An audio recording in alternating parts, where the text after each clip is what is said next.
Dear friends, video शुरू करने से पहले बता दूं, जो मैंने नोट्स शेयर किए हैं ये मेरे रफ़ नोट्स हैं। मेरे पास ओरिजिनल नोट्स नहीं थे, इसलिए मैं रफ़ कॉपी के जो नोट्स है वही आपके साथ शेयर कर रहा हूं। इसलिए राइटिंग को थोड़ा सा एडजस्ट कर लें। शुरू करते हैं। नमस्कार दोस्तों। आज के इस लेक्चर में हम बात करेंगे इंडियन लॉजिक के ऊपर, जो नेट का सबसे फेवरेट टॉपिक है और वहाँ से क्वेश्चन डायरेक्ट पूछे जाते हैं, इजी पूछे जाते हैं हालांकि, बस लेकिन हमें डर होता है कि नहीं होगा। मेरे पास कुछ नोट्स है अपने खुद बनाए हुए, मैं यहाँ से आपको मैंने इजी वे में एक्सप्लेन करने की पूरी कोशिश की है और मैं आपको बताऊँगा और बेसिक से बेसिक बताऊंगा और डिफ़िकल्ट भी बताऊंगा बट आसान भाषा में। देखिए, सबसे पहले इंडियन फिलॉसफी में दो तरह के स्कूल होते हैं। पहला तो आस्तिक, जिसे हम कहते हैं ऑर्थोडॉक्स स्कूल। दूसरा नास्तिक, जिसे हम कहते हैं हिटेरोडॉक्स स्कूल्स। और यहाँ पर जो आस्तिक स्कूल्स होते हैं, जो स्कूल होते हैं, उनको आस्तिक क्यों कहा जाता है? जो वेदों को मानते हैं। और जो वेदों को नहीं मानते हैं, जो स्क्रिप्चर्स को नहीं मानते हैं, उन्हें कहते हैं हम नास्तिक स्कूल। अब यहाँ पर दोस्तों, जो आस्तिक स्कूल के अंदर जो हमारे 6 स्कूल आते हैं वो कौन से हैं? पहला है न्याय फिलॉसफी, दूसरी है सांख्य फिलॉसफी, तीसरा है विशेषिका, चौथा है योगा, पांचवा पूर्व मीमांसा और छठा उत्तर मीमांसा। और नास्तिक स्कूल मैंने आपको बताया जो वेदास को नहीं मानते हैं, बुद्धिज्म, जैनिज्म और चारवाका और अजीविका। ये याद रखना है, इनको नोट भी करते रहिए साथ में, फिर मैं बाद में पूछूंगा आपसे। देखिए, न्याय फिलॉसफी की बात करें तो न्याय में 6 प्रकार के प्रमाण है। प्रमाण जो सत्य को जानने के आपके पास प्रूफ होता है। मैंने कहा कि मैंने सूरज को देखा सुबह, ठीक है, मेरे पास प्रमाण क्या है? प्रत्यक्ष, मैंने खुद आंखों से देखा, यह है प्रत्यक्ष प्रमाण। इन्फ्रेंस किया। उपमान, जो जब हम किसी चीज को कंपैरिजन करते हैं। अब यही चीजें होती है जो हम कहाँ पर पहुंचते हैं? किसी सत्य को जानते हैं। वही मैं अभी बताऊंगा आपको। सबसे पहला है, जो 6 प्रकार के प्रमाण है, प्रत्यक्ष, परसेप्शन। प्रत्यक्ष को परसेप्शन भी कहते हैं, ये इंपॉर्टेंट है। अनुमान, इन्फेरेंस। उपमान, कंपैरिजन या एनोलॉजी, ठीक है। फिर तीसरा है आपका अर्थापत्ति, जिसे हम पोस्टुलेशन कहते हैं और एजम्पशन कहते हैं। मैं इनको डिफाइन भी करूंगा, जो डिफिकल्ट है। जो आपका पांचवा है वो है अनुपलब्धि, जिसे आप नॉन एप्रीहेंशन कहते हैं। मैं एक बात बता देना चाहता हूँ, इतने कम समय में आपको ये सारी चीज़ें इसी चैनल पर मिलेगी। शब्द, वर्बल टेस्टामनी, शब्द को वर्बल टेस्टामनी कहते हैं। शब्द कैसे प्रमाण है? आपके गुरु ने कोई बात कही, आप उसको टाल नहीं सकते। एक प्रीस्ट ने ये बात कही, आप वो अथॉरिटी है। कोई चीज़ हम उसको फॉलो कर रहे हैं क्योंकि वो अथॉरिटी है, वो शब्द है। ये भगवान ने कहा है, ये प्रीस्ट ने कहा, ये गांधी जी ने कहा है, ये इसीलिए क्योंकि वो अथॉरिटी है। इसलिए शब्द को भी क्या माना जाता है? एक एविडेंस माना जाता है, प्रूफ माना जाता है। देखिए, जो वैलिड सोर्स ऑफ नॉलेज है वो है प्रत्यक्ष, अनुमान, उपमान और आपका शब्द। देखिए, 4 जो है हमारे कौन से माने जाते हैं? Valid source. और जो इनवैलिड सोर्स ऑफ नॉलेज है वो है अनुपलब्धि और अर्थापत्ति। ये इसीलिए है क्योंकि ये एजम्पशन के आधार पर है। हमें लगा या मुझे नेगेटिव चीज़ों के होने से हमें जब कोई चीज़ का आभास होता है, वो हमारा एक गेस वर्क है। तो इनवैलिड सोर्सेस और वैलिड सोर्स कितने हैं नॉलेज को? किसी प्रमाण के 4, प्रत्यक्ष, अनुमान, उपमान और शब्द, वर्बल टेस्टिमनी। इंग्लिश में सुनिए, परसेप्शन, इन्फेरेंस, कंपैरिजन और वर्बल टेस्टिमनी। अब जो वैलिड नॉलेज है उसे हम क्या कहते हैं? प्रमा। क्या कहते हैं? प्रमा। मुझे उम्मीद है ये बेसिक सी चीज़ें हैं, आपको आनी चाहिए। और इनवैलिड को कहते हैं हम अप्रमा, ठीक है। प्रत्यक्ष जो एक ऐसा प्रमाण है, इसको सभी स्कूल ने वैलिड माना है। क्यों? क्योंकि आप देखिए, जो सबसे स्ट्रॉन्ग हमारा किसी भी चीज़ का प्रूफ होता है वो होता है कि प्रत्यक्ष को प्रमाण की कोई ज़रूरत नहीं होती। न्याय फिलॉसफी ने 4 को माना है। सबसे पहला न्याय ने कितने प्रमाण को माना है? 4 को। परसेप्शन, अनुमान, उपमान और शब्द, ये 4 को ही मानता है। चारवाक जो है वो एक ही को मानता है। चारवाक कौन सा स्कूल है? नास्तिक स्कूल, वो परसेप्शन को ही मानता है, ये बात भी याद रखो। बुद्धिज्म और विशेषिका ने दो को माना है। बुद्धिज्म और विशेषिका स्कूल ने कितनों को माना है? दो को। वो क्या है? परसेप्शन और अनुमान। जैनिज्म, सांख्या और योगा इन्होंने तीन माने हैं। सबसे पहले परसेप्शन, अनुमान और शब्दा।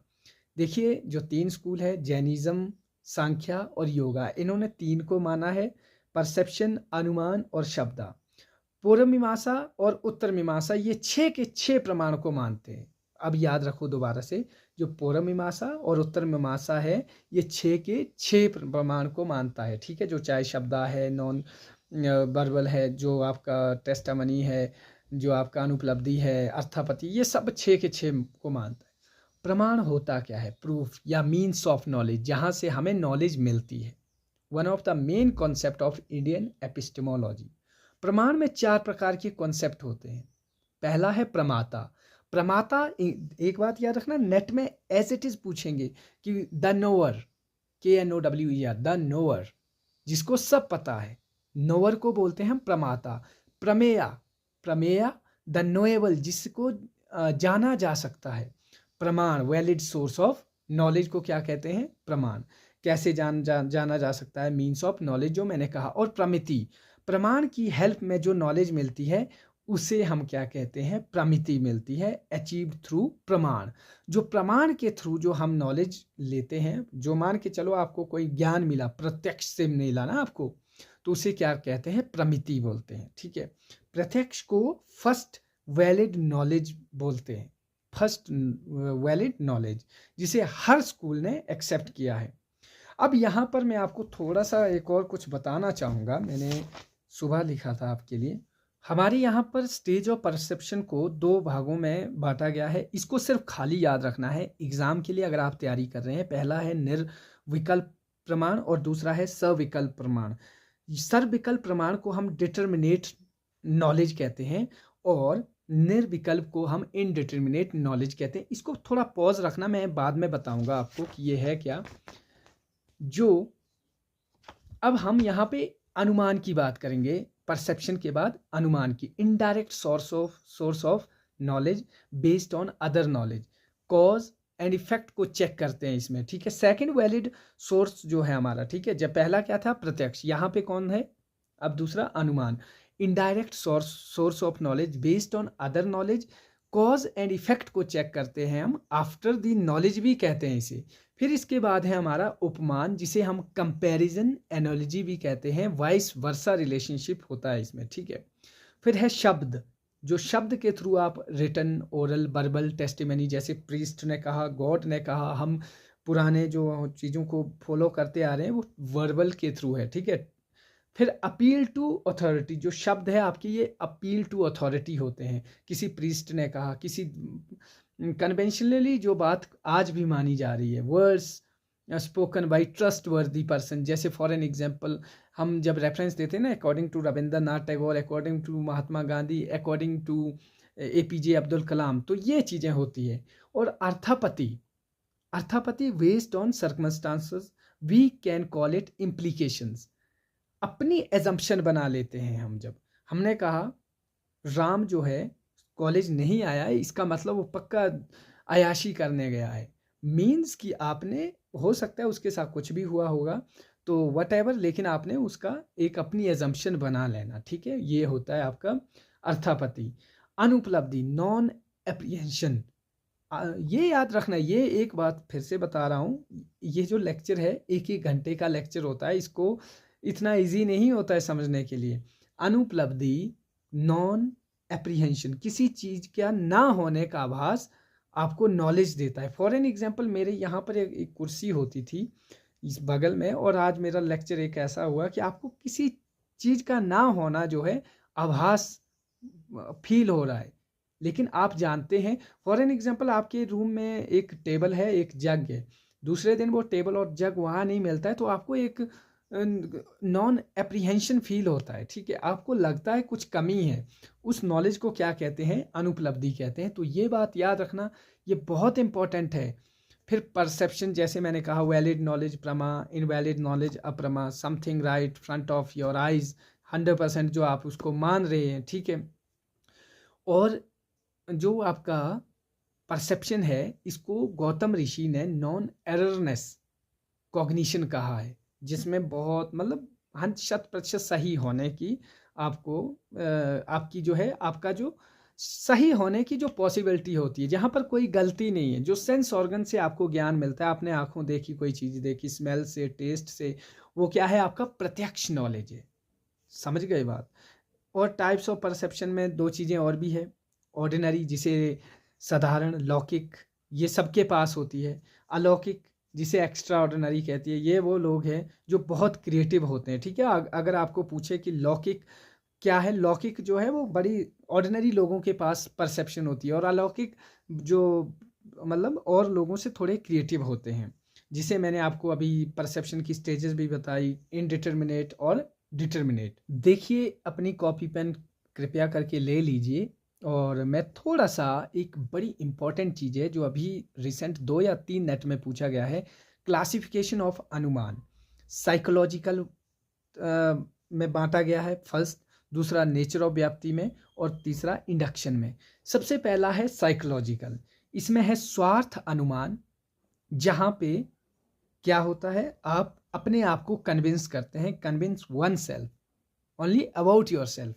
और दूसरा है परार्थ अनुमान, जहाँ पे यू कन्विंस अदर।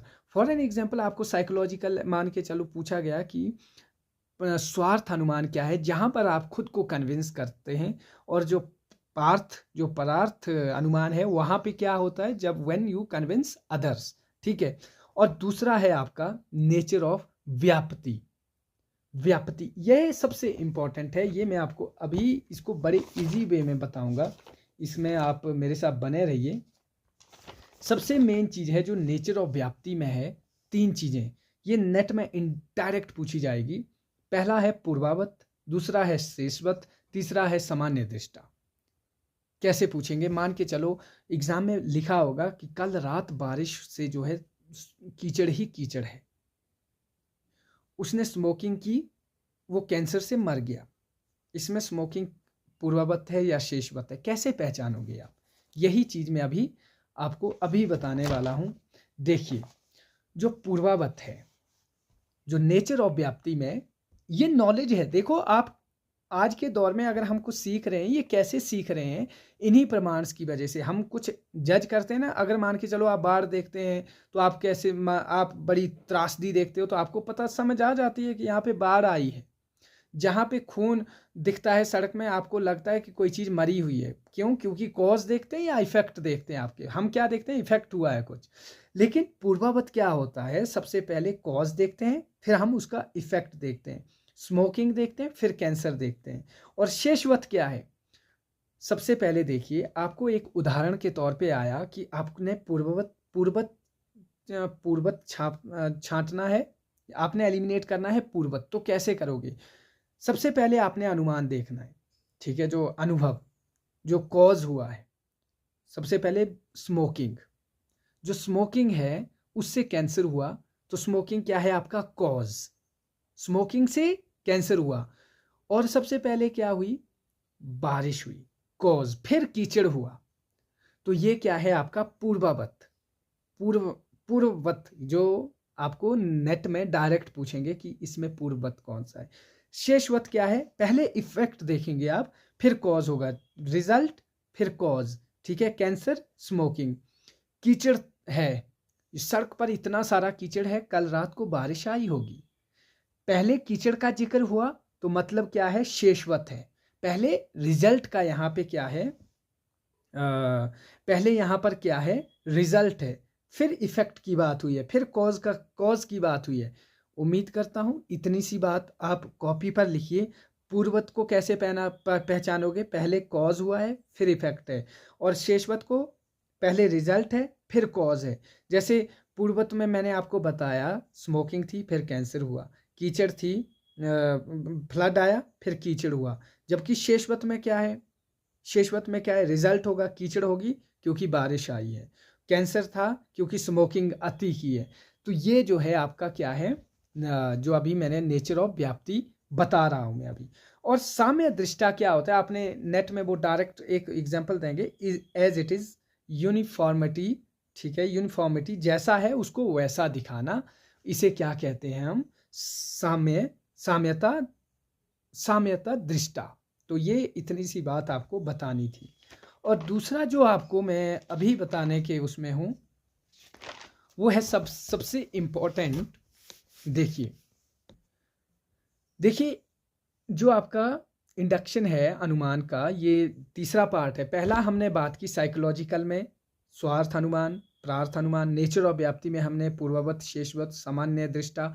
अब तीसरा है हमारा इंडक्शन, जिसे हम पहला इसको पार्ट में बांटा गया है केवल, केवल अन्यवी, अवन्ययी, ठीक है, केवल अवन्ययी, कुछ ऐसे मैं इसकी मतलब इसको साइड में लिख दूंगा आपको। जो आपका केवल अन्यायी है ये बात करता है, टॉक्स अबाउट पॉजिटिव रिलेशन, ठीक है। जो आपका दूसरा है केवल व्यतिरिकी, ये बात करता है नेगेटिव रिलेशन की। और जो तीसरा है आपका अन्याय व्यतिरिकी, ये बात करता है वाइस वर्सा रिलेशन की, और पॉजिटिव नेगेटिव दोनों की बात करता है। ये बड़ा इंपॉर्टेंट था, बिल्कुल इजी है। मैंने आपको क्या बताया, जो केवल अनुयायी है वो बात करता है पॉजिटिव रिलेशन की, केवल व्यतिरिकी वो बात करता है नेगेटिव की, और जो तीसरा है आपका अन्याय व्यतिरिकी वो बात करता है आपकी पॉजिटिव और नेगेटिव रिलेशन दोनों की, वाइस वर्सा। तो डियर फ्रेंड्स, जो मैंने आपको बताना है वो है आपकी मेन चीज़, जो मिडल टर्म क्या है, माइनर टर्म क्या है, और मेजर टर्म। मेजर टर्म को साध्या कहते हैं, याद रखना, एग्जाम में डायरेक्ट भी पूछ सकते हैं। मेजर टर्म को साध्या कहते हैं, माइनर टर्म को पक्षा कहते हैं, और मिडल टर्म को हेतु कहते हैं। एग्जाम्पल के थ्रू समझते हैं। ऑल मैमल्स आर क्रिएचर्स, देखिए all mammals are creatures and all dogs are mammals. यहाँ पर आपको दो चीज़ें क्या दिख रही है जो कॉमन लग रही है, वो ऊपर वाली टर्म में भी है और नीचे वाली भी। मैंने कहा all mammals are creatures, all dogs are mammals. तो यहाँ पर जो कॉमन चीज़ आपको लग रही है वो शायद मैमल्स है। जो कॉमन होता है आपकी प्रेमाइसिस की जो टर्म्स में, वो होता है आपका मिडल टर्म, जिसे लिंगा और हेतु भी कहते हैं, जिसे हम मिडल टर्म कहते हैं, ठीक है। और मिडल टर्म को हेतु और लिंगा भी कहते हैं। याद रखना, जो दोनों में कॉमन होता है वो क्या होती है, मिडल टर्म। और मेजर टर्म पहचानते हैं, जैसे मैंने कहा all mammals are creatures, all dogs are mammals, therefore all dogs are creatures. जो आपका कंक्लूजन, ये है conclusion, therefore all dogs are creature. जो कंक्लूजन का आपका सब्जेक्ट होता है उसे हम कहते हैं माइनर टर्म। कंक्लूजन का सब्जेक्ट जो होता है, जैसे यहाँ पे सब्जेक्ट क्या है, all dogs, therefore all dogs, और जो कंक्लूजन का प्रिडिकेट होता है उसे हम कहते हैं आपका मेजर टर्म, जैसे क्रिएचर, ठीक है। All therefore all dogs are creatures, यहाँ पे जो ऑल डॉग्स है वो है आपका माइनर टर्म, और जो क्रिएचर्स है वो है आपका मेजर टर्म। और एक और सबसे बड़ी और सबसे इम्पॉर्टेंट चीज़ जो मैं आपको बताऊंगा भी, शायद इसके बिना तो आप नहीं समझ पाएंगे कि है क्या। दोस्तों, वीडियो जो है हमारी आखिरी पड़ाव पर है, लेकिन मैंने आपको बताया था कि मैं अंत में आपको बड़ी इंपॉर्टेंट चीज़ें बताऊंगा। वो ये है अर्थापत्ति, मैंने कहा था अपना ही अर्थ निकालना, इम्प्लीकेशंस जिसे कहते हैं। जैसे कल्पना के आधार पर किसी ने कहा कि देवदत्त जो है मोटा है लेकिन वो दिन को नहीं खाता है, तो इसका मतलब वो रात को खाता है, ठीक है। ये है, आपने अपने एजम्पशन पर जो है क्या कर दिया, अर्थ निकालना, ठीक है। इसे इनवैलिड सोर्स ऑफ नॉलेज भी कहते हैं, जब हम एजम्पशन करके कोई गेस करते हैं, ठीक है। अनपरसीव्ड फैक्ट जिसे हम कहते हैं, मे बी ट्रू और फॉल्स, ठीक है। और दूसरा है अनुपलब्धि। अनुपलब्धि जो नॉन इनकॉम्प्रीहेंशन की बात करता है, जो नेगेटिव चीज़ों को से वो क्या करता है, गेस करता है कि मान के चलो यहाँ पे कल मेज और जग था, आज नहीं है, तो आप उस चीज़ से क्या करते हैं, एक नॉलेज लेते हैं, ठीक है। सी माय डियर फ्रेंड्स, अगर हम बात करें इसमें एक व्याप्ति का काफ़ी ज़्यादा रोल होता है। देखिए व्याप्ति क्या है, आपने सुना होगा इन वेरिएबल, इन कॉन्कमिटमेंट्स, इस तरीके से आपने कई बार सुना होगा, लेकिन है क्या व्याप्ति क्या है। अगर दो अलग अलग चीज़ों में कनेक्शन है तो व्याप्ति है। और यहीं से आप समझेंगे कि कैसे मिडिल टर्म का मेजर टर्म के साथ रिलेशन है, मिडिल टर्म का मेजर टर्म के साथ रिलेशन है तो व्याप्ति है। ठीक है, जैसे स्मोक का फायर के साथ कनेक्शन है ना, तो यहाँ पर आप इससे समझ सकते हैं कि व्याप्ति है। Invariable relation of the middle term with the major term is called व्याप्ति। व्याप्ति अगर नहीं करता है तो उसे हम क्या कहते हैं, हेत्वाभास। अगर रिलेशन है तो क्या है, व्याप्ति है, अगर नहीं है तो क्या है, वो हेत्वाभास। और हेत्वाभास क्या है, मिडिल टर्म का इल्यूजन होना, मिडिल टर्म का एग्जिस्ट ना होना, बट हमें लगता है ये है। मैंने क्या कहा कि व्याप्ति का मिडिल टर्म का एग्जिस्ट होना व्याप्ति है, लेकिन अगर नहीं है तो हेत्वाभास है। ये है डिफेक्ट इन एन आर्ग्यूमेंट, जो हम फैलसी है, फैलसी को हम क्या कहते हैं, डिफेक्ट इन एन आर्ग्यूमेंट, चाहे वो रीजनिंग में हो चाहे वो इल्यूजन में हो, अगर वहाँ पे डिफेक्ट है तो वो क्या है, हेत्वाभास है। ठीक है, अब थोड़ा सा 5 कॉन्सेप्ट है, इनको बेशक आप कॉपी निकाल के लिख लीजिए, मैं इसको पढ़ के बताऊंगा कि मिडिल टर्म को वैलिड टर्म कब कहते हैं। सबसे पहला, middle term must be present with minor term. सबसे इंपॉर्टेंट चीज किसके साथ प्रेजेंट होनी चाहिए, माइनर टर्म के साथ। दूसरा, और मेजर टर्म के हर एक इंस्टेंस के साथ होनी चाहिए। नंबर 2, आपने ये मतलब लिख लो इसको, एज इट इज पूछा जाएगा। It must be present in all positive instance in which the major term is present. मैंने कब का क्या कहा कि हर एक इंस्टेंस में प्रेजेंट होनी चाहिए जहां पर मेजर टर्म है। ठीक है, और दूसरा, नेगेटिव इंस्टेंस में ये अब्सेंट होनी चाहिए। कब आपकी मिडिल टर्म को वैलिड कहते हैं, नेगेटिव इंस्टेंस में ये अब्सेंट होनी चाहिए। और चौथा, it must be non incompatible with minor term. और इसका जो 5th रीजन है वो है, it must be qualified by the absence of counter reacting reason which led to contradictory reason. ये 5 जो है आप इनको एज इट इज लिख लीजिए, क्योंकि कहीं भी कुछ भी पूछ सकते हैं। और ये जो 5 फैलिसीज है मैं यहाँ पर आपको बताऊंगा। सबसे पहले असिद्ध, जो हमारे इंडियन लॉजिक में सबसे पहली जो फैलिसी है वो है असिद्ध, जिसको सिद्ध ही नहीं कर सकते, असिद्ध को अनप्रूवन कहते हैं। दूसरा है साव्यकारा, बोलते हैं साव्यचारा कहते हैं, इसका एग्जैक्ट नहीं है मीनिंग, लेकिन आपने क्या कैसे याद करना है, मिडिल टर्म डेविएट होने की जहाँ पर पॉसिबिलिटी होती है उसे हम कहते हैं साविकारा। और तीसरा है आपका सत प्रतिपक्षा। सत प्रतिपक्षा, जब दो contradicted middle terms are available we call it सत प्रतिपक्षा। जब दो कंट्राडिक्टेड मिडल टर्म्स आपस में अवेलेबल होती है हम इसे क्या कहते हैं, सत प्रतिपक्षा। आपने नेट के एग्जाम से ऐसे याद रखना है, सीधी सी बात है कि जब दो कंट्राडिक्टेड मिडल टर्म अवेलेबल होती है उसे सत प्रतिपक्षा कहते हैं। और वधिता क्या होता है, वधिता कोई परसेप्शन से ही लग रहा है कि ये बात गलत है और हम कंक्लूजन पर जाने से पहले ही समझ जाते हैं कि ये सही नहीं है, तो हम उसे क्या कहते हैं, वधिता। और लास्ट है 5th, विरुद्ध, कॉन्ट्राडिक्टरी मिडल, जिसे हम जैसे मान के चलो जो कॉन्ट्राडिक्ट कर रही हो दोनों टर्म, जैसे air is heavy but it's because it's empty, तो ये दोनों आपस में क्या है, कॉन्ट्राडिक्ट कर रही है।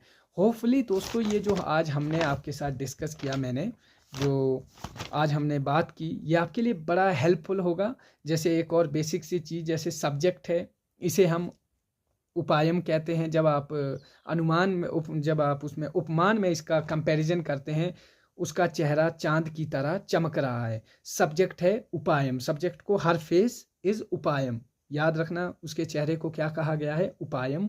ऑब्जेक्ट को उपमानम, मून जो है चंद्रमा, उपमानम। और एट्रीब्यूट्स सामान्य, जिसे चार्मिंग कहते हैं।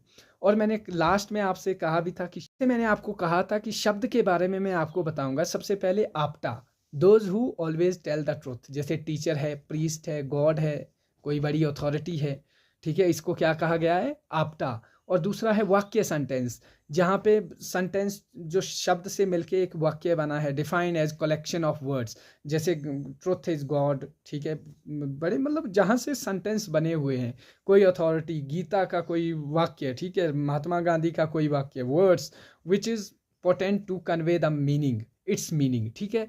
तो ये क्या है, आपके सोर्स ऑफ नॉलेज है, जो शब्द की बात करते हैं, वर्बल टेस्टिमनी की बात करता है। दोस्तों मुझे नहीं लगता कि 25 मिनट में के अंदर जो है ये इतना सारा आपको अवेलेबल होगा कुछ मटेरियल। अगर आप रिवीजन करना चाहते हैं तो ये बहुत अच्छी वीडियो है। आप लोगों का समय शुभ रहे। धन्यवाद।